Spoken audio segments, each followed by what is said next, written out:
Нови 21 тон марихуана се запленети во Струмичко утрината, како продолжение на неколкудневната опсежна акција на МВР за незаконско чување и производство на марихуана, како што неофицијално дознава Канал 5 од полициски извори во истрагата.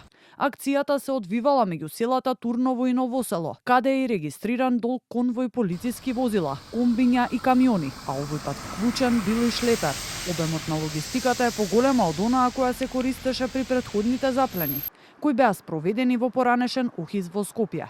Сепак и подвадена од основното јавно обвинителство за гонење на организиран криминал и корупција и МВР.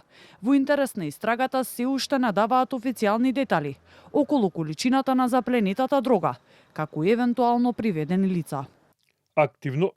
Активностите во однос на акцијата се уште во тек и поради тоа не сме во можност да споделиме дополнителни информации. По целосно завршување на акцијата соодветно ќе биде информирана јавноста. Велат од МВР, а со сличен одговор и денеска повторно излегува од обвинителството.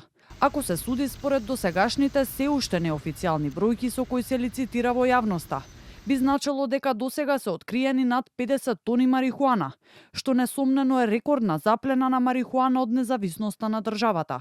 Институциите истрагата ја отворија по заплената од 5 тони марихуана во Србија, каде тамошните власти го апси ако сопственикот на фирмата Алфа Фарм, стационирана во кругот на поранешен ОХИС и уште 5 други лица, посочувајќи дека марихуаната дошла од Македонија.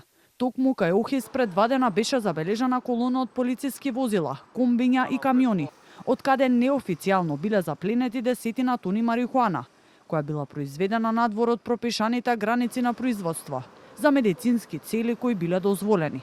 Интерна истрага отвори и Царинската управа, која во рамки на својата надлежност ќе утврдува дали имало пропусти во работењето, односно како големата количина на марихуана завршила преку граница.